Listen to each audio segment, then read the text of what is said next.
Hello, எல்லோரும் எப்படி இருக்கு? நான் பீர்க்கங்காய் தோல் எடுத்து தொகையல் பண்ண போகிறேன். பீர்க்கங்காய் எடுத்து கூட்டு பண்ணி காமிச்சிருக்கேன், புது ஸ்டைலில் காமிச்சிருக்கேன். இப்போ தோல் எடுத்து தொகையல். அதுக்கு தேவையான சாமானங்கள் என்னென்னா பொருள்கள்: மிளகா வெத்தல், இது ஜாஸ்தி எரிவில்லாதனால 5-6 மிளகாய் எடுத்துட்டுருக்கேன். உங்களுக்கு காரத்துக்கு தகுந்த மாதிரி 2 பச்சை மிளகாய், வேர்க்கடலை கொஞ்சம் கொஞ்சம், சீராம், பெருங்காயம் ஒரு ஸ்பூன், கடலைப்பருப்பு 1½ ஸ்பூன், உளுத்தம்பருப்பு இந்த அளவுக்கு, இதுக்கு இந்த அளவு புளி, ஒரே ஒரு பூண்டு, அது வேணுமானா போட்டுக்கலாம், இல்லாட்டா உங்களோட ஆப்ஷனல் தான். கொஞ்சமாக எள்ளு, தேவையான அளவு உப்பு, கொஞ்சம் தேங்காய். இதெல்லாம் இப்போ நான் வறுக்க போகிறேன். எண்ணெயை விட்டு இதெல்லாம் வறுக்க போகிறேன்.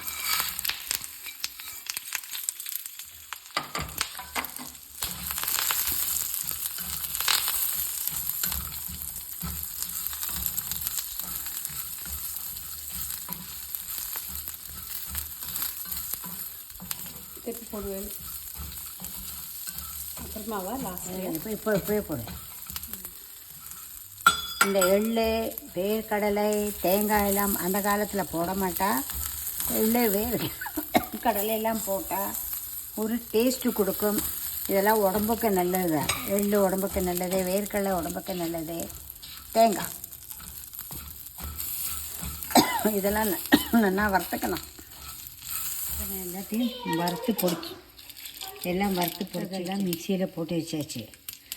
இது பீர்க்கங்காயோட தோலும் உப்புமா போட்டு கொஞ்சம் எண்ணெயை விட்டு வதக்கியிருக்கேன். உப்பு போட்டு வதக்கினா சீக்கிரம் இந்த தோல் வேகும், அதனால் வதங்கும். அதனால் வதக்கி வச்சு 2 மிக்ஸ் பண்ண போகிறேன். நான் இப்போ தாளித்து கொட்டுறதுக்கு கடுகு, மிளகா வெத்தல், பெருங்காயம் தாளித்து கொட்டுறதுக்கு ரெடியாக வச்சாச்சு. ஃபஸ்ட்டு வறுத்த பொடியை பொடித்ததுக்கப்புறம் இந்த தோலையும் போட்டு, தொகையெல்லாம் ரொம்ப தரன்னு தான் இருக்கணும், வெண்ணையாக இருக்கப்படாது.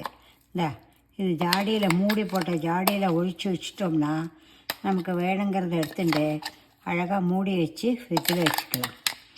இந்த மாதிரி பண்ணினா 2 நாளைக்கு நல்லா இருக்கும்.